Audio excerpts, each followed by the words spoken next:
You talk about one of your influences, that is storytelling, right? Yes. The older folks passing down the stories, and from different cultures. I think we have to touch on that just now. You're Yes. a proud recipient of different cultures. You talk about storytelling. What about the books when you were growing up in your community? Oh, you know, I lament these days for the young generation that do not like to read. You know, for us, when I was growing up, the schools, all the schools had libraries, and our delight was borrowing the library books and going home to read. And then discussing the books, or at least talk something about the books with others. Yes, Yeah. yes, with others.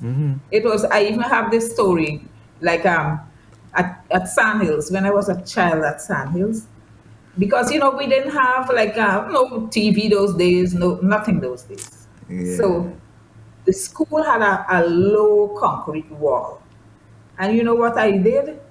In fact, I used to do it every afternoon until I got caught. I used to climb over. I used to climb over the concrete wall and go sit in the school building with a book because I could take them from the library there and read. And my headmaster returned to the school, this was right. So he returned for something. Oh my God.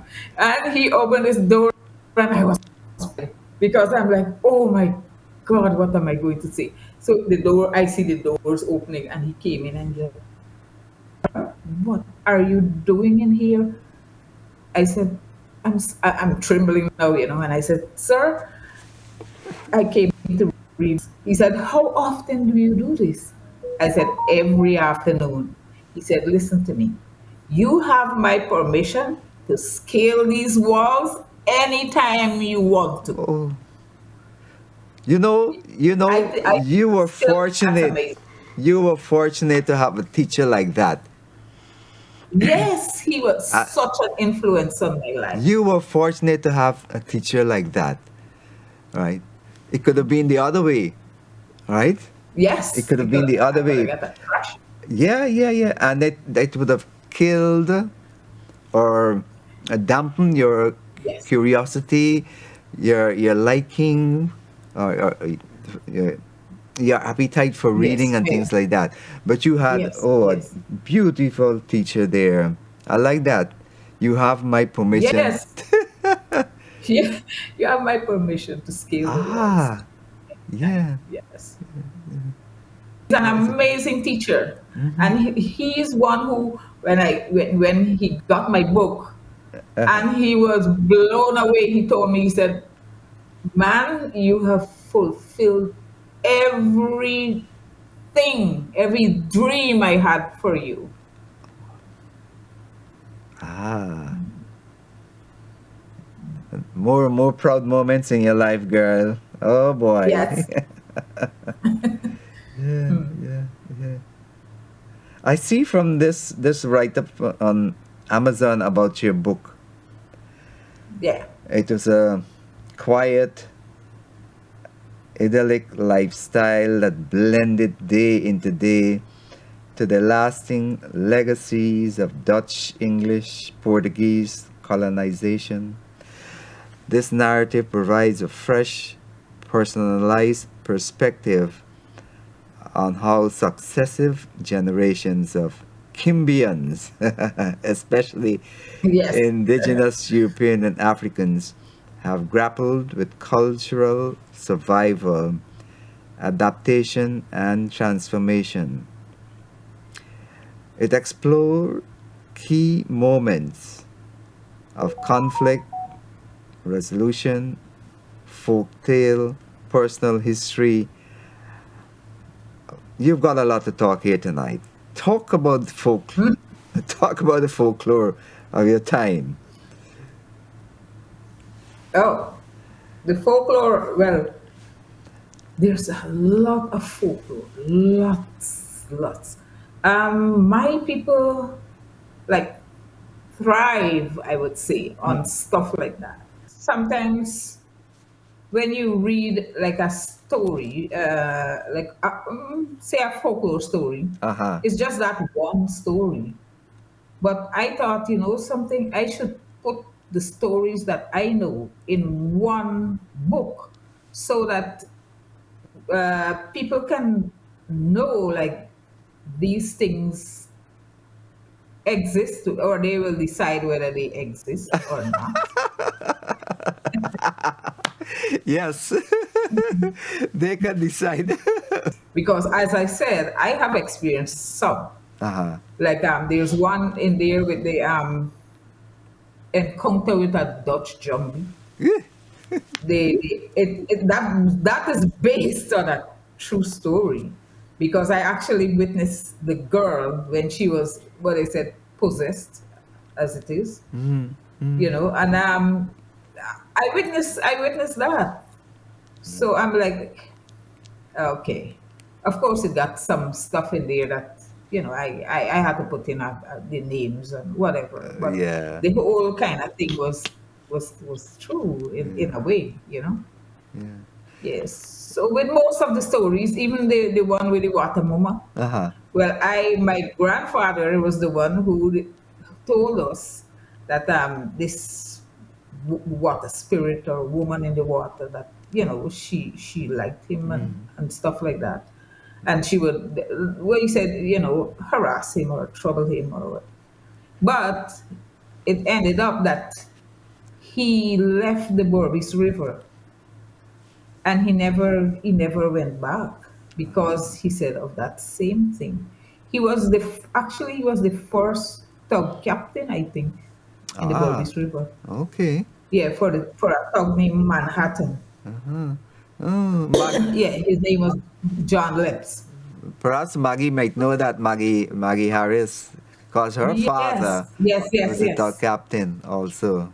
yes. Yeah, yeah. So You haven't found any Dutch money, have you? Dutch one.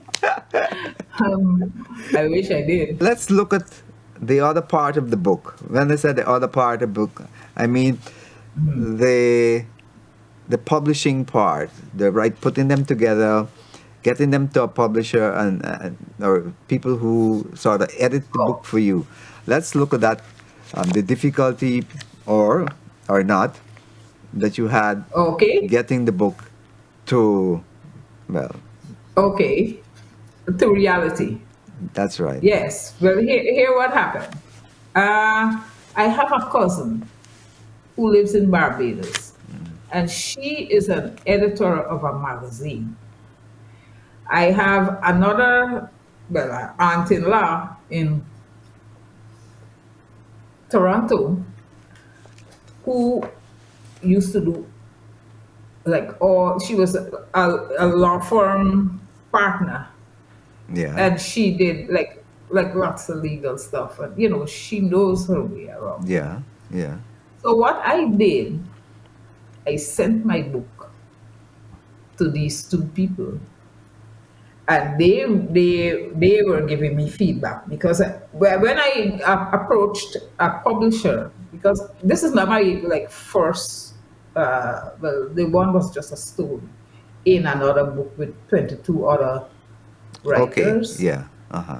Yes. So yeah, I didn't to like the idea of uh, some publishers, let's say that, Yeah. because some of them they ask for exorbitant fees, that.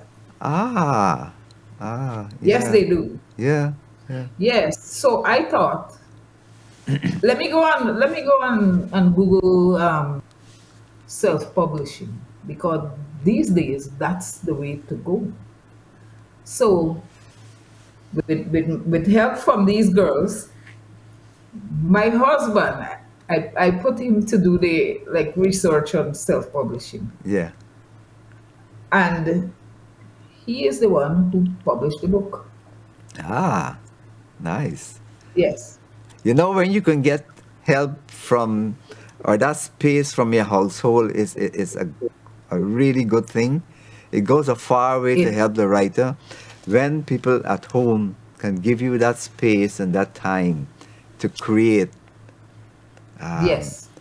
you know, it really helps. It creates that climate for you to think and to create, and you know, it's a lovely Yeah. thing. Yeah. So you should be thankful that you Yes. had that sort of environment, your husband, and Really thankful. yeah, Yes, because he did a fantastic job in putting in pictures. I got that, like yeah, pictures in my book, like real pictures. Yes, like yeah, yeah, of yeah. if I'm talking about say like a bird trap or something like that. I have pictures of Illustrations of it. Yeah. I, yeah, no, real pictures. Yes, Mm-hmm. real pictures. Sharon, talking about pictures, the book cover, it's intricate design. Who did that design? And talk about the book cover. Okay, all right. Now listen this one. I was determined to get a indigenous person Good, to good design for the you. cover of my book. Yeah. So there's this young guy. His name is, well, he goes by the name Capon Capon. on Okay, Facebook. okay. Yes, it means like Akawayo Uh, peop, people. He is people an of the Akawayo people of the person. sky. I know that. Uh, yes. Anyway, I've been to PK, so this I know the word capon. yes, yes. His real name is Mario Hastings. Okay. Now, this young guy, he has a master's in indigenous studies. He's very intelligent. Ooh, nice. Yes, um, and I love his work. Or like all the work that he does. I really really love his work Mm-hmm. because he Mm-hmm. promotes indigenous stuff Yeah. all the time. He is a voice for the indigenous people. Good. Good. So Good. when I came across this picture and I said, I messaged him, I said, can I use that picture for the cover of my book? And right away he shoots back, go ahead, Sharon, use it.